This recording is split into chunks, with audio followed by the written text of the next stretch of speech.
上礼拜曾经谈到是美国五角大厦针对中国人民解放军做了一个中国军力报告。这个中国军力报告里面有一章非常特别，是他居然讲中国军队的贪腐问题，而且他讲说，在2023年7月到12月，竟然有15个高级将领中箭下马，而且他们的贪腐问题，让我们讲。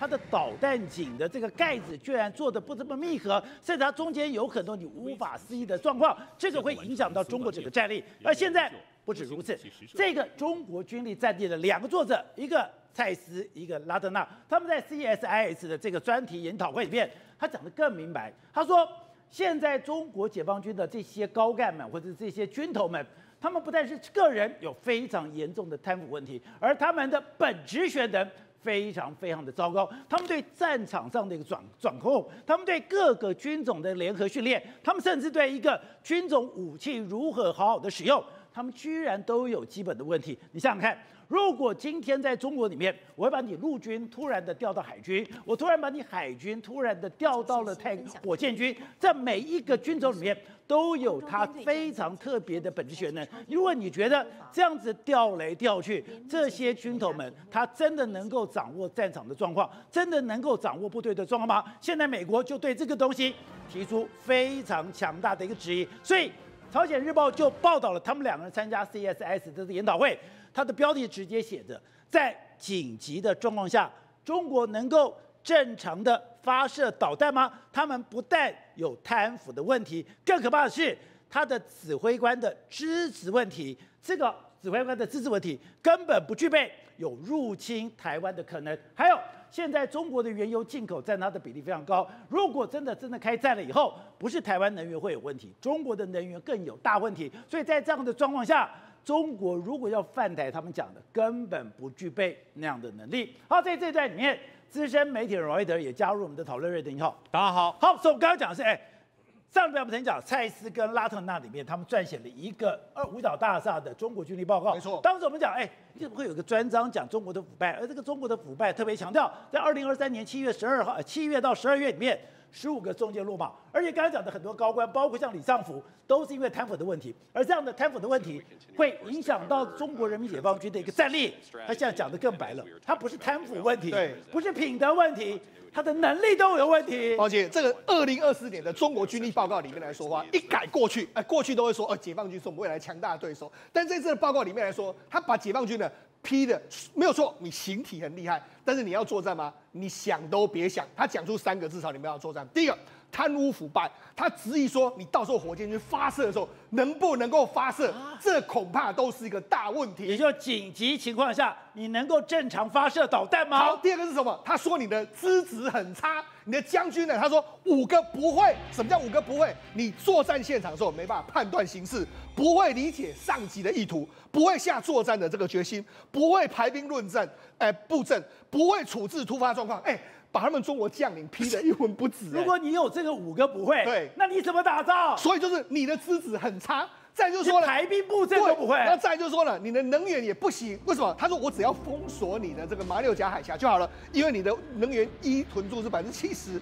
那你从中东进口110万桶，我把你封住，你这个都没了。那你虽然说一直想从俄罗斯，但俄罗斯呢只能够60万桶，所以等于是说我封锁你没多久之后，你就打不下去了，没油了。所以你看，他们把它讲得非常多哈。那这么讲了这么多，里面主要是2个人，他们上了 CSIS， 把这个讲得更清楚。一个叫蔡斯，一个叫拉特纳，他们2个都是这一次中国军力报告的撰写人。那拉特纳来说是主要是负责中国事务的高级助理等等职务，然后那个蔡斯呢，他是负责中国军队的现代化，还有台湾防御政策等等。所以他们2个讲的话，的确是非常精准的，而且这朝鲜日报都把这2个的报告讲得非常清楚，还用报纸把它写出来了。好，那为什么今天特别强调说，现在如果真的发生战争，在紧急状况下，它的导弹能够发射吗？对，我们上礼拜讲，原来他们的贪腐，是一个普遍性的状况。没错，原来不是他的军队贪腐，他的军校也贪腐，甚至他的军工产业也贪腐。它是一个产官学共同的贪腐状况，而这个产官学贪腐状况，大家讲，当你发生了大事情的时候，你有可能应变吗？特别谈到在2023年7月下旬的时候，他有个公告要干嘛？他居然针对他2017年所有的武器采购都要进行调查，也就代表2017年开始，中国进行了一个现代化努力。这个现代化努力做了很多的军事采购，它都有问题。好，没有错。我们蔡司，这个拉特纳他就说了一件事非常有意思，宝杰那他就说呢，因为他们的贪腐非常厉害，他说2023年的7月到12月，有15名高级的这个将官，还有国防工业的高层被解雇。我们讲到嘛，什么航天工集团啊，一大堆集团，中国兵器集团都被解雇。好，虽然又说什么，他说中国军队试图解决这些作战的挑战，但是为了具备侵犯台湾能力，他们目前还不具备这种能力。但是他讲这个非常有意思，我不认为中国比过去几年更接近这个目标，也就越来越远呐。为什么越来越远？因为他就说，因为中国面临到严重的腐败问题。他说：“你看，中国去年6月，国防部李尚福等等15个被人家抓嘛，他就说呢，中国的这个高层认为腐败问题影响到了军力的这个地步。他说，过去就有向上级行贿或是进行饭局招待、赠送昂贵酒类的这个习惯，但是这次已经超越了单纯的惯例，变成导弹能不能正常发射的问题。所以他就讲了，导弹能不能正常发射的问题，就是表示过去可能都是吃饭啊，然后行贿，但这是这表示里面来说有非常多贪污腐败，你可能就亏空，或者说你用假的产品，或者说你把这个所谓的这个燃料拿去煮火锅，各种问题嘛，所以就变成是说中国现在整个军队系统出现了致命性的问题。而且蔡司在那个 CSIS 的这个研讨会里面，他讲中国腐败到什么程度？他说我腐败到不得不把我最可靠、负责核威慑的火箭军最高指挥官拉下马来。对，也就是说，你看换了那么多人，你看这个包括李玉超等等被换，好，所以你看李玉超被换掉之后，宝杰，那就是这个报告这里面来说，这就是去年为什么非常重要？你看，它这是全军武器装备采购的信息网里面来说，你看关于征集全军设备采购评级相关的这个违规违法的这个相关的公告，他就说什么？我们要征集从2017年10月以来的所有的不法它里面讲的非常多，所以也就是什么，他们大家也知道从2017年到现在，宝杰那么久以来的全部，你看什么自律不严啊，这个不认真的这个较真啊，然后工作相拉帮结派啦，偏袒照顾啦，然后任性用权啦，然后跑风漏气啦，然后主见不利，一大堆，反正你只要有这些，你全部这是他们解放军里面的公告，你就知道说，事实上他们也知道说，这个真的是完全不行的一个状况。而且在那个对话里面，蔡司居然讲了一个东西，他说现在不是讲吗？我要超越第2岛链。对，没错。蔡司不是在军演台讲说，我现在不是第1岛链，我是要第2岛链，我也要全面封锁。是，可他讲得非常白，他说你连第1岛链，对你都有问题。没错，他就说什么？因为他们目前为止的这个组织架构有非常大的这个问题。为什么？他就说呢，中国的东部啦、南部啦、北部战区轮番派到这个所谓的吉布地嘛，对不对？那吉布地来说的话，指挥权又回到了中国中央的这个军委的这个总部，也就是说你出去的时候是你部队负责，但你回来又变成是我的中央军委要打。但如果真的打战起来的时候，到底他在海外的时候是他自己能够命令的，还是你要听我中央军委的指挥？也就是你现在东部、南部、北部你都出去了，对。那东部、北部、南部回去以后，你回来又归中央军委会的海军总部，是。那你打仗的时候，你到底是归东部战区、南部战区、北部战区，是还是中共军委的海军总部呢？对，所以它等于是指挥权非常混乱的这个局面。对啊，当然就像亚丁湾的这个状况一样，那在军总的这个直接指挥下，通常是海军，他说到目前是这样，但是是不是海军呢？还是由中央这个军委来指挥？其实他也不知道，他说我们都完全不知道，我没有看到任何谁负责吉布地或者其他营地的信息，也就是说，连外面也不知道他到底是怎么指挥的。你说我把部队都已经做到吉布地去了，结果在吉布地到底谁指挥没人知道，也难怪。上次在非洲，我们跟他讲，在利比亚出事的时候，他不是赶快要把人送走吗？要把人送走了以后，不知道该送到哪里。大家就想说，吉布地不是有你的军营吗？对，吉布地不是有你的港口吗？吉布地不是你的船吗？搞了半天是，你就算你要运送难民，我要怎么运送？谁来负责运送？他们都不知道。对，没错。那他还说什么？好，不止在海外指挥乱七八糟，可能除了中国之外，你要怎么指挥完全没有系统之外，另外他说没有联合作战能力。他说他们只能够进行一些有限的这个联合作战能力，但是呢，他不可能做，比如说超越任何军种的海军跟空军，或是空军跟陆军。他说他们根本没有具备这样的能力。也就是说，他们的里面的相关的这个所谓联合作战是相当差的。而且我觉得更严重的是，他现在要去突破美国的 A2AD， 对，他要去威胁说，你的航空母舰只要跟我过来，我的火箭军就会把你给打得落花流水，我把你打沉到海里面。火箭军变成了中国去威吓美国一个最重要的部队。可是现在来了，他们现在火箭军对变成他们一个贪腐最重要的标的了。没错，好，宝姐，我们讲这个，我们前一阵子在讲解放军报的，这是解放军报讲的，中华人民共和国的国防部解放军报哈，他的火箭军某部党委深入研究这个解决部队的发展难题，它里面讲到什么？他们下去，因为那一阵子常常被调查啦，然后一堆贪腐，他说什么？某中心的这个官兵在调查中问卷反映，人员长期处于冻散状态。冻散就是没有什么精神啊，反正就是这个样子的这个情形。也就是说，他们目前为止，他们人员涣散啊，大家根本就军心涣散的一个状况啊。所以他讲说兵撒千里，行善神惧，对，结果他根本做不到。对，就完全是这样子一个。他们就说，他们有非常多，目前为止解放军内部就是出现，然后还说什么，因为他们减员，然后某旅出现所谓的这个号手要补充困难的这个状况，所以等于说人员也不足。然后接下来的话，他们目前为止的这个军心是相当涣散的一个情形啊。所以他讲说，解放军现在的战术，你变来变去，你怎么打仗？对，没错。好，我们就讲嘛，他光是要怎么侵略台湾的时候，他有非常多种。他们就说什么啊，有这个空军的这个兵力封锁啦，然后联合的火力打击啦，有限度的军事行动啦，或者是说这个抢占想行岛屿啊，两栖作战等等的这个5种手段。但是呢，他就说你们光是要怎么做，好像就有非常大的问题。为什么？他就说到2020年的时候呢，他们有作为民间渡轮来参与他们的登陆演习，但是呢，今年呢就没有了。所以就说，那你到底未来怎么打？好像你今年的想法跟过去的想法是完全不一样的。那另外一个他就说嘛，你这个军种太不专业。譬如说，我们的火箭军不是一大堆人这个落马了吗？就他调的，他现在火箭军的司令是王厚斌，王厚斌是谁？海军副司令。然后呢，这个火箭军里面的这个政委呢，是由什么空军军官出身的徐锡胜。也就是说，你火箭军是何等专业的这个军种，就你找一个这个海军的来，那找一个空军的来，那这两个都完全不对嘛。所以这么专业的军种，你能够换吗？这个好像有点怪怪的一个状况嘛。好，所以吴总刚才讲到，上礼拜我们已经讲过了。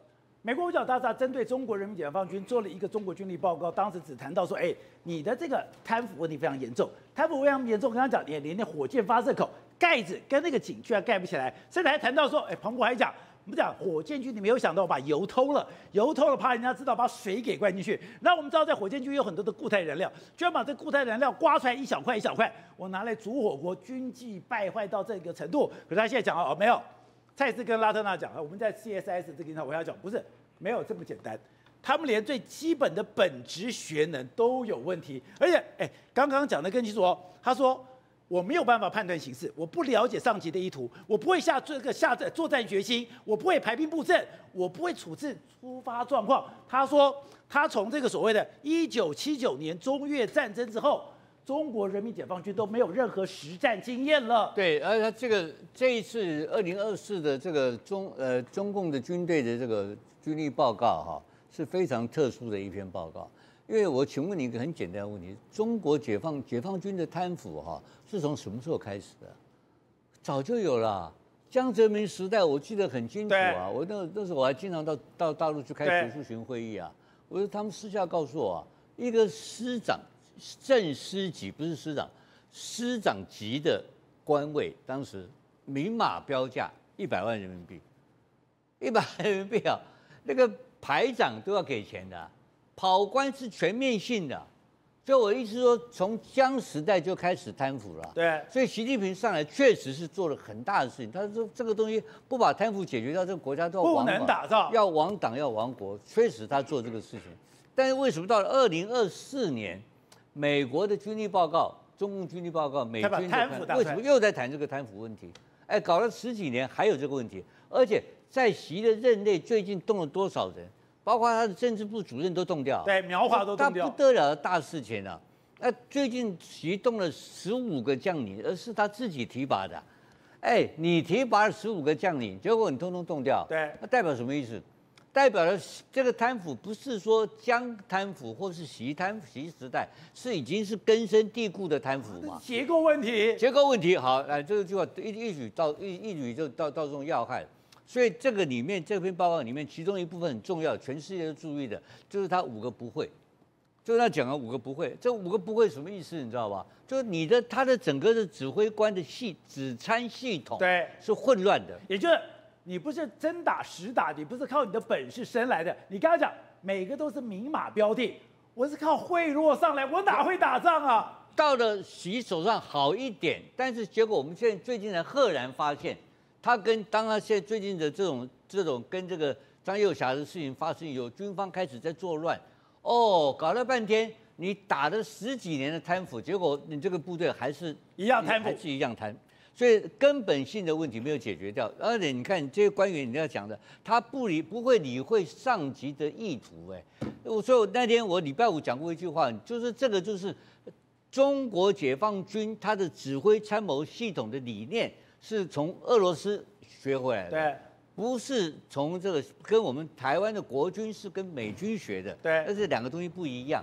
这两个很简单，那两个不一样就是你看乌克兰战场就很清楚嘛。现场指挥官，现场指挥官就是最大指挥官，他可以临时他决定他自己的攻防措施，前进、撤退或者攻击怎么样，他可以自己决定的，是结果负责嘛。结果我们看到了俄乌战场上一个最奇怪的现象，就是一大堆好几个俄罗斯的高级将领啊，在现场被阵亡。对，这个不得了的事情呢。你去看看我们最早的这个在我们抗日战争的时候，在我们的国军的这种所谓的这种战史里面，抗日战争啊，都很少前线指挥官出现说将领死亡的，将领被战死是不可思议的事情啊。为什么到了现代，到2024年，在俄乌战场上出现这种事情？因为将军要到第一线。对，因为没有办法，他将军到第一线才能够指挥部队，否则部队不会动。对。这不会动嘛？部队不会动，他不会，他没有办法，他一定要听上面指挥。上面因为他这个独裁制，他的这个里面有个政委制，政委制是干什么？就监督你这些家伙，因为他怕你搞一搞那个枪口反过来造反啊。他们把这个造反当做一个很重要的元素，在做这个作战时候考量，所以他这个就很可怕。所以他们承袭了俄罗斯那套东西啊。那这个部队怎么打仗？来，我再加上贪腐。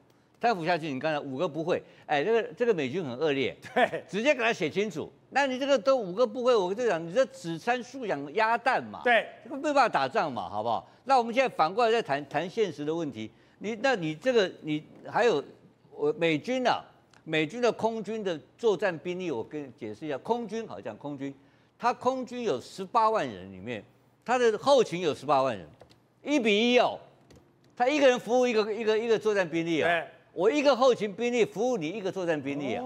你看他有200万部队，对，你认为他有多少人在做后勤？后勤多少？不，你后勤不是人力问题，那个比例不对的话，什么问题你知道吗？就如果你不是用很繁复的电脑系统在指挥的话，就会看到俄乌战场上一模一样的情况嘛。你看俄乌战场上，他一开始这大部队在2年前。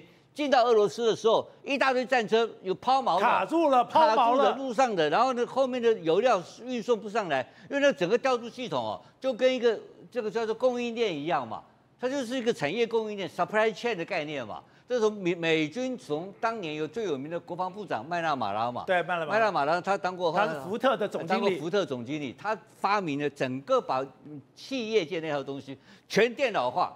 所以你看，那么复杂的全电脑化，能够从华府指挥去 B-52去轰炸也门，这个兵力怎么调度，怎么回来，在哪里可以降落？这个美军那套东西是好的东西啦，但最近出洋相，他自己的打掉自己的 F8飞机了，那个不知道。但是我想讲，意思说他的后勤指挥能力会有问题。我为什么讲后勤这一段呢？我们假设一个问题，如果他跟攻台的话。他攻台从哪里？他的最后要打战旅嘛，我就想讲的空优他拿到了，好了，他的海优也拿到了，海军海面上他也有相当优势，空军也有相当优势。那我请问你，他要不要占领台湾？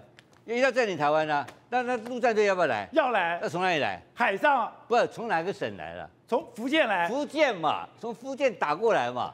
他福建能够打到台湾海峡就100多公里，那个作战面积不是很大那个不是像那个俄乌那个大平原作战的，你没有调50万部队，你敢打台湾吗？不能。他调1倍以上兵力，我们有20万，他要打50万来，40万好了，那个40万人怎么来啊？你那个人还没有动，我就知道你在那边搞来搞去了嘛。我早就知道，你那50万人吃喝拉撒怎么处理啊？对，你以为那么简单了？50万人就去郊游，你试试看是什么样的一个负担？怎么样来承担这些所以他不是过去打韩战啊，那大家挨饿，空着肚皮在打仗，打仗是打后勤的嘛，所以他这个整个运输，包括他现在讲的油料的问题嘛，对，油料，到时候你就油料都补给不上嘛。补给不上，你整个指挥系统就混乱了。所以他现在不错，他的关键讲，从1979年开始到今天，他没有打过仗。他每天飞机飞过来飞过去，飞过来很热闹，央视拍得很精彩。我跟你讲，实在一打下去，我跟你讲，出尽洋相，这个部队不能打仗。好，宇轩，因为讲的现在这个战争形态真的已经完全翻天覆地的大改变。怎样翻天覆地的大改变？我们就要讲俄乌战场里面，乌克兰军人，他居然现在公布了，他有一支部队是真的无人部队。他这个天上飞的无人机，他地面跑的这个装甲车，甚至他这个所谓的我们讲的装甲运兵车，类似这样的哦，这种吉普车，它全部都是无人的。他居然可以用一个完全无人的部队，把一个滩头给拿下来了。好了，刚以前我们讲军队最厉害的人就是以寡击众，但现在已经颠覆了这种想象。为什么是以虚击实？乌克兰这一次呢，这个叫做第13旅，他们原本呢都是国民警卫队出身，但他们厉害在哪里？他们守了哈尔科夫北部这个利普西的地方，而且完全没有耗分一兵一卒，全部都是无人机作战。首先，他们先派了无人机在干嘛？地面型的。来，各位就是你看到了，他负责的工作有2个。第一个叫做排雷，而排完雷之后呢，他还会除雷。他的部队都在这个野战指挥所，他并没有到前线。然后那个前线，他在我的野战指挥所里面，我就可以决战千里之外。所以你想想看哦，当他这样全部布完之后呢，更可怕的是什么？他们还会引导。等于就是说我俄国军团，我出了2000名出来，对不对？我现在已经在他预定的地呢，开始布好我的地雷了，已经把他所有的障碍都给扫除了。这时候，我再派出我的自杀型无人机出现。自杀型无人机呢，跟武装级无人机，它有总共有2种，一个是天空飞的，大家很常见；另外一个就是你现在看到了地面爬的。而这个呢，叫做什么？这个是他们全新这种佩戴12.7毫米机枪的，叫做 Droid TW。Droid TW 它可以干嘛呢？它会开始在地面进行扫荡、进行扫射。这好像我们以前的征收牌哦。对，而且你想想看哦，因为地雷是不是都排除完了，所以它可以畅行无阻、顺畅。它也知道哪里有危险，哪里没有，它也知道敌人在哪里。所以你想想看哦，它就一台这样开过去，然后呢，面对着敌人来的攻击，它也没在怕。为什么？反正呢，你就算轰炸我，我也没有任何人员会损伤。而且与此同时，我空中的无人机就是你刚才看到的哦，在地面全部都在这个指挥中心操作，对，开始进行轰炸。轰炸之后，你是不是被我驱赶到一定的方向之后，不好意思，等你驱赶一定方向之后，你又会踩到我的地雷。所以他们透过这种全方面的，甚至他们叫做机器人突击队，直接呢把俄罗斯完全连他们的据点、连战壕都摧毁殆尽。最可怕的是有一幕呢，他一样派的这种无人的车子哦，各位无人载具哦。他干嘛？往前冲刺，往前冲刺之后，他就默默的潜到了类似我们讲下水道这种地壕状况。结果他没想到，他一进去之后，嘣一个，直接就这样大爆炸。所以想想看，你俄罗斯如果要打，我也要杀敌啊。但我面对到的是无穷无尽、完全看不到，而且也抓不到的敌人，对我全方面360度无死角的攻击，连我走到哪里，全部都在他们眼皮底之下。请问这场战争你要怎么打？而且我们讲，你在这个所有的部队里面，你很简单，你要受什么？攻防收紧歼。最残酷的就是尖兵部队，尖兵部队就是你在第一线，我要做一个最紧的接触了以后，你刚刚看到那个就是我们的征收牌。那个都是要死人，那是死人最多的。可他居然可以在神不知鬼不觉的去接近对方，而且完全不在乎死伤。你知道那个在战场上有多可怕吗？还不止如此，现在乌军打了那么久了以后，他们居然透过这个说，他们每个都有影片，了以后，他们这个影片完全的收集起来，他们要把这个所有的影片收集起来，我觉得全部交给 AI 去处理。交给 AI 处理之后，他就可以算出怎样的状况，怎样的攻防收紧歼的战斗不序列。你可以达到最好的战斗效果，包括有些想讲无人机哦，最麻烦在哪里呢？再麻烦说，哎呀，我要连接云端，所以常常会有很多电站干扰呢、电磁干扰，导致说它 GPS 失灵，或者说它的侦测失灵，导致它无法去判断敌人。但现在完全不用，为什么？因为你现在看到的每一台里面呢，它都有一个特性叫做内建 AI， 这个 AI 也不用太复杂，但是呢，它会根据它资料中心里面所统整出来的，包括数以万计的影片跟作战的资讯，然后把它灌到这个机器里面。所以你现在看到这一台有多厉害？这一台是一种地面型无人机，那它搭载的其实也不粗，大概就7.62公里的这种机枪，结果没想到哦，它是深入到敌人的阵地里面，配合迫击炮在掩护它。结果打完之后呢，把所有的还有自杀型无人机也来攻击它，然后呢 RPG 来攻击它，结果没想到它完成任务之后，宝杰哥你看，这是它完成任务的样子。拆开之后没受伤，完全没有任何损伤，代表说它已经经过精准的判断，而且这些智慧的掩护状况下根本就没有问题。而且你知道乌克兰更怕什么吗？他们每天大概有1.5万无人机在外面到处飞，所以呢，他们的作战员呢跟操作员大概可以收集到我们讲200万小时哦。各位，他们已经收集到200万小时的影片哦，所以他们说他们现在每天大概能够多少资讯呢？他们是用我们讲的 byte 来算，大概是5到6兆位的 byte。那这些 byte 呢会干嘛？不断的去强化，不断的去训练，让他们的无人机有自主工作的能力，让他们的无人机有自主作战能力。所以他们说，现在呢，他们多离谱到什么程度？连我们讲的俄罗斯大概有12000件，所有的军火、所有的配备都被他们登记造册。所以对于乌克兰而言，全面性的无人军队、无人战争已经不是梦。而且施总，现在我刚刚讲的五角大战不但是对中国的人民解放军做了一个军力报告，而且他们也针对台海去设定了一个想定。这个想定就讲他们之前讲的地狱景象不是这样假的哦。现在在美国已经有完全不同的两派，一派是一个洛克希德马丁公司，还是过去的传统的武器，但另外一派是以这个伊隆马斯克为主的，他们真的要完全发展无人机，没错，所以他们要完全发展无人机的系统里面，又用在哪里？就用在台湾，没错。我们现在看到这个画面是什么？这是 Palantir 他们的一个影片。这影片是什么？他们认为的这个地狱景象，就是我们呢在打仗之前，我们已经取得胜利。你看一开始打仗的时候，派出大量的无人机，那无人机攻击之后，你看有所谓的无人快艇啊，还有暗制的这个无人机啊，然后军舰上面也放出无人机啊，然后大规模的无人机的协同作战。这是呢，美国最近呢，如果你今年在川普当选之后呢，有一家公司叫 Palantir 的这个股价大涨，为什么？因为它是美国最重要的 AI 军事武器的一个公司。那它是谁创立的？它是彼得提尔成立的。那彼得提尔是谁呢？我们跟大家说过，我们的安杜里尔就是这个，他也是注资者。另外还有什么？他是 OpenAI 的这个原始股东，他也是 SpaceX 的原始股东，他是伊隆马斯克最大的金主之一，也就是伊隆马斯克是他培养出来的人。然后呢，美国的副总统范斯其实也是他推荐的，所以说他未来是个美国非常重要的这个影响美国政情一个非常重要的彼得提尔。那他们现在准备怎么样呢？他们准备把4家公司，目前为止把这4家公司，就安杜里尔我们曾经讲过的无人机公司 OpenAI、SpaceX 还有 Palantir， 我们刚才讲的数据分析，这4家公司他们要结合起来怎么样？他们未来要跟未来的这美国目前的军工4天王，包括说像这个洛克希德马丁、诺斯洛普等等、波音等等，他们要跟他对抗。为什么？这就是另外一个崛起的这个集团。我们曾经说过，美国的洛克希德马丁啊、雷神、波音对不对？他们是传统的国防体系，对。然后他们是怎样？他们是建制派，很喜欢，所以他们都会捐钱给民主党、共和党，他们都捐啊。但他是建制派的人啊，川普他没办法玩到这一套，所以他就干脆好由你来。他们现在这个就完全颠覆掉，因为美国的政府新的战争，对美国政府1年有8500亿的国防预算嘛。那如果我能够让这所谓的这个矽谷这些人赚到钱的话，尤其是这个彼得提尔他们赚到钱的话，那是不是非常好？所以等于是他们现在用一种方式，你可以说是制度的战争，你也可以说是一种战争形态的这个改变。所以伊隆马斯克就讲，你拿了一个傻瓜还跑去买这个 F-35，对，你现在应该未来就是无人机的时代。没错，而这无人机的时代，他不是嘴巴讲，他现在正在进行。是，而且我们刚刚看那个影片是。他所有的动作都在，你只要中国的军舰一出动，对，出动了以后，你上天下海，我所有都把你锁定，锁定了以后，我的无人机就随之而至。对，尤其是 Palantir 这家公司，宝杰，那 Palantir 这家公司来说的话，你看它过去一段时间市值大喷发，对，它现在也来台湾成立这个在台湾，对，2017年的这个9月12号在台湾成立分公司。好，那我们就讲它到底多厉害呢？宝杰，我们讲一个故事。猎杀宾拉登，当然猎杀宾拉登，其实就是 Palantir 这家公司，它2011年当时所判断出来的它的行为模式，才决定了说我要怎么去打他。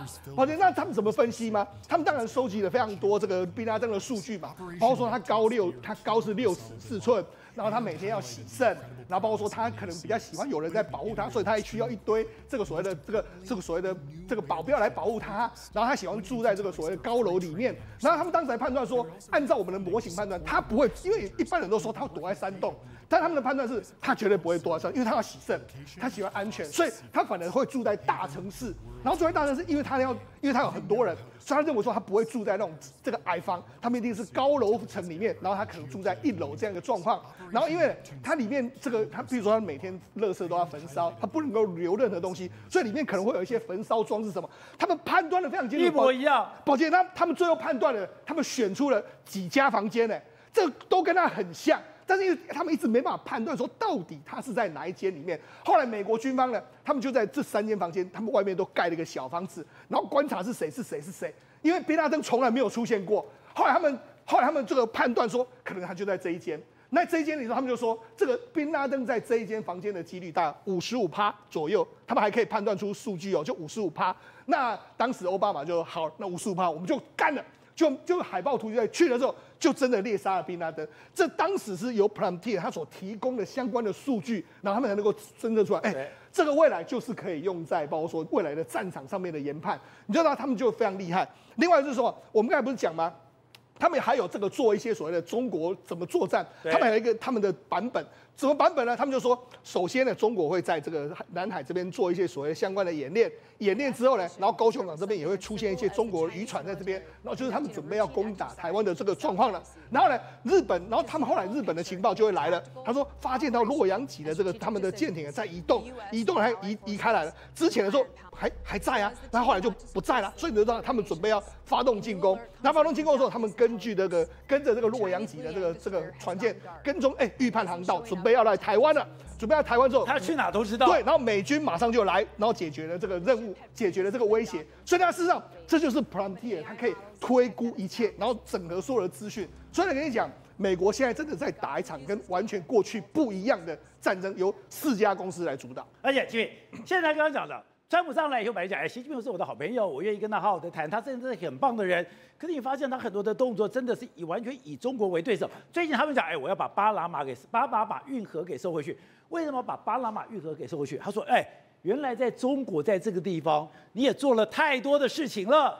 现在川普上任之后呢，他对于这个很多国家的领土开始有了野心跟挑衅啊。比如说啊，他最近其实有提到说，这个巴拿马运河啊不应该属于这个巴拿马，因为呢，光是他们经过统计之后呢，他们川普成立了一个新的这个政府效率部啊，他说巴拿马运河的管理费越来越高。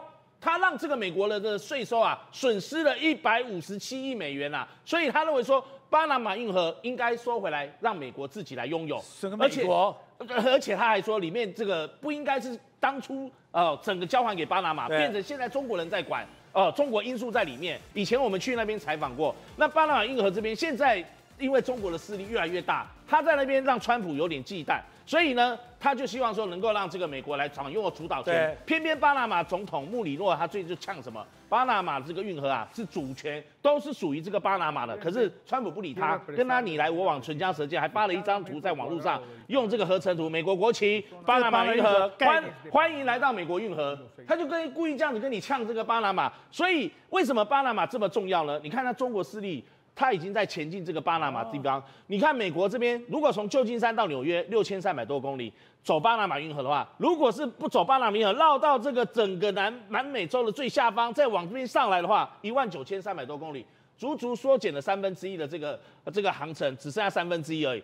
偏偏巴拿马是最早在7年前跟中国签署了"一带一路"的这个国家，所以呢，中国也在那边开发了这个科隆自贸区。然后他透过他好几个这个国营事业，你看到科隆自贸区从1948年就开始了，当初49公顷那么大，到现在越来越大，它是属于在加勒比海这一带，靠近了这个大西洋这边，它可以贯通2洋。而你知道吗？巴拿马运河这边，光是往中国来自中国的这个吞吐量的这个货物啊，有2000多万吨。那如果是运往中国的3900多万吨，加起来6400多万吨，占比达到22.7%。整个中国包括香港在内，在那边科隆自贸区还有巴拿马，它的整个货物的运输量大概40%左右，还有包括台湾。如果扣掉台湾，台湾是11%左右。所以你可以看到，美国是排名第3，所以他一直想要抢为主，偏偏巴拿马这边中国又展开它的基建，砸大钱去投资。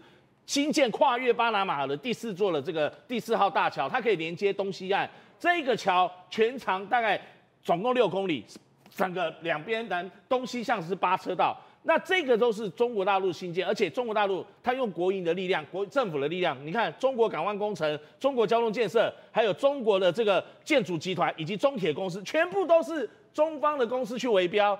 偏偏我刚刚讲的这个玛格丽特岛，它就是在科隆港这边，也是中国的一个公司蓝桥集团用9亿多美金啊，之前他在8年前他去买的这个地方的管理权。然后克里斯托瓦尔港跟巴尔博亚港这2个港口，一个是在大西洋，一个是在这个太平洋这边，也被香港和记黄埔拿下来它的出口的这个海洋经营权，总共25年。所以你看到中资的公司前进到这边，都让这个美国有如芒刺在背啊。